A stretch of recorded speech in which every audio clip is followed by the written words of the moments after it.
सांस लेने का तरीका बदलिए, जिंदगी बदल जाएगी। सांस लेने में 5 सबसे आम गलतियां कौन सी हैं? क्या आप भी बेहोशी में सांस लेते हैं, होश में नहीं? मुंह से सांस लेने में क्या खराब बात है? छाती के बजाय पेट से सांस क्यों लेनी चाहिए? हम सभी जानते हैं कि प्राण के बिना जीवन संभव नहीं। प्राण गति है, स्पंदन है। ब्रह्मांड में प्राण है, इसलिए वह सतत गतिमान है। हम भी प्राण के चलते ही जीवित हैं। हम तक ये प्राण हमारी सांस के जरिए पहुंचता है। हम जितनी ताकतवर सांस ले पाते हैं, यानी हमारी सांस में जितनी ज्यादा ऑक्सीजन रहती है, हम में उतना ज्यादा जीवन, उतनी ऊर्जा बनी रहती है। सांस अगर कमजोर है तो हमें सांस के जरिए मिलने वाली जीवन ऊर्जा भी कम मिलती है। यह ऊर्जा जितनी कम होती है, हम उतना ज्यादा बीमार रहते हैं और उतना ही एक आनंद भरे जीवन से वंचित बने रहते हैं। सांस लेने में 5 ऐसी बड़ी गलतियां हैं जो उसे कमजोर बनाती हैं और हमें प्राण ऊर्जा से वंचित करती हैं। आइए जानते हैं कौन सी है वे 5 गलतियां। गलती यह करते हैं कि बेहोशी में सांस लेते हैं। इन पंक्तियों को पढ़ते हुए जरा आप अपनी सांस के प्रति जागरूक हो जाए। आप देखेंगे कि जागरूक होते ही आपकी सांस उथली से गहरी होने लगेगी। ये बेहोशी में ही होता है कि हम उथली सांस लेते रहते हैं और शरीर निरंतर ऑक्सीजन की कमी में बना रहता है। दिमाग में ऊर्जा कम पहुंचती है और इस तरह हम जल्दी थकने लगते हैं, जल्दी चिड़चिड़े होने लगते हैं। महात्मा बुद्ध ने अपने शिष्यों को सबसे पहले अपनी सांस के प्रति होशपूर्ण होना सिखाया था। याद रखिए कि जब तक आप पूरे होश में भरकर सांस नहीं लेंगे, तब तक अपने भीतर करिश्माई ऊर्जा महसूस नहीं कर पाएंगे। चाहे सांसारिक जीवन में सफलता हो या आध्यात्मिक जीवन में, उसका पहला कदम आपकी सांस है। बोध और होश से ली गई सांस आपको हमेशा के लिए बदल सकती है। बनावट उसके जरिए होने वाले काम के हिसाब से टेकी है। पैर चलने के लिए, कान सुनने के लिए, आंख देखने के लिए और मुंह खाने के लिए बनाया गया है। सूंघने के अलावा नाक का मुख्य काम सांस लेना है। सांस लेने के जितने लाभ हैं, वे हमें तभी मिलते हैं जब हम नाक से सांस लेते हैं। नाक की बनावट ऐसी है कि ली गई सांस नाक से गुजरते हुए ठीक तरीके से अनुकूलित होती है। हवा में मिले जीवाणु, कीटाणु आदि नाक के भीतर ही रुक जाते हैं। इस हवा को ऐसे प्रेशराइज किया जाता है कि वह फेफड़ों में भीतर तक पहुंच सके। जाहिर है, नाक से सांस लेना छोड़कर अगर आप मुंह से सांस लेंगे तो इन सभी लाभों से वंचित हो जाएंगे।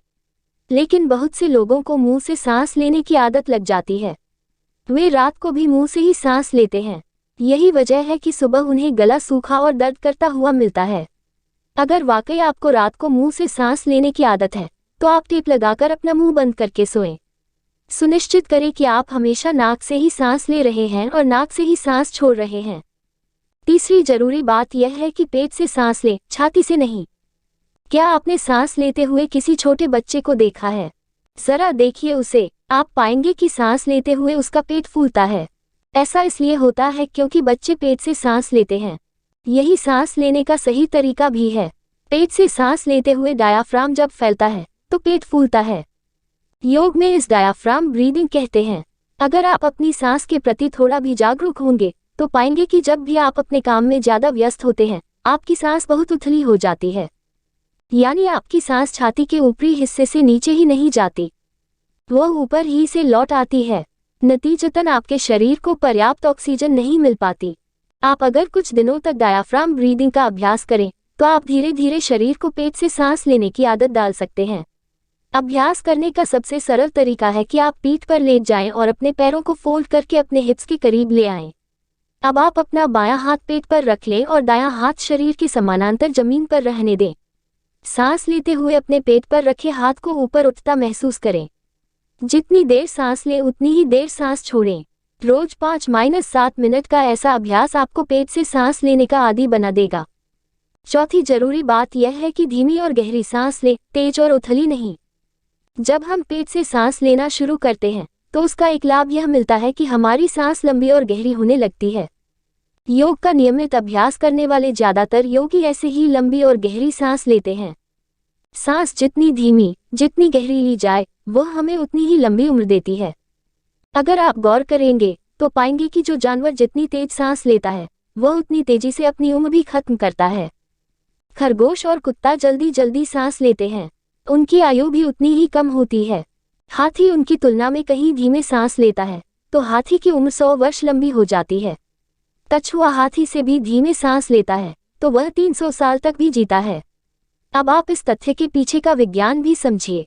हम जितनी धीमी और लंबी सांस लेते हैं, हमारे शरीर में उतनी ही ज्यादा ऑक्सीजन जाती है और शरीर को जितनी ज्यादा ऑक्सीजन मिलती है, वो उतना ज्यादा बीमारियों के खिलाफ सफलतापूर्वक लड़ते हुए निरोगी बना रहता है। शरीर जितना निरोगी बना रहता है, उसकी उम्र उतनी ही बढ़ जाती है। और अब बारी है पांचवी जरूरी बात की, आप सांस छोड़ने पर ध्यान दें, सांस लेने पर नहीं। अगर आप जागरूक होकर सांस लें, तब भी अगर आपके फेफड़े खाली नहीं हैं, तो आप लंबी सांस नहीं ले पाएंगे। जब तक आपके फेफड़े खाली न हो, आप सांस भरेंगे कहाँ? इसलिए सांस लेने से ज्यादा सांस छोड़ने पर ज्यादा ध्यान दिए जाने की जरूरत है। आप इसे स्वयं करके देखिए। अपनी सांस के प्रति जागरूक रहते हुए आप सामान्य से ज्यादा समय तक सांस को छोड़िए। आप जितनी देर तक सांस को छोड़ेंगे, आप उतनी ही देर तक सांस को खींच भी पाएंगे। यानी आपका रेचक जितना लंबा होगा, पूरक भी उतना ही लंबा होगा। रेचक सांस छोड़ने की क्रिया को कहते हैं और पूरक सांस लेने की क्रिया को। यह ऐसा ही है कि आप एक झूले को जितना पीछे ले जाते हैं, वह उतना ही आगे भी जाता है। अगर आप सांस को ठीक से छोड़ेंगे नहीं और फेफड़े पूरी तरह सिकुड़ेंगे नहीं, तो वे पूरी सांस भरकर ज्यादा खुल भी नहीं पाएंगे। यानी जब भी आपका लंबी गहरी सांस लेने का मन हो, आप तब उतनी ही देर तक सांस को छोड़ने का काम करें। अलबत्ता आप सांस छोड़ने पर ही ध्यान दें, सांस लेना अपने आप घटित होने दें।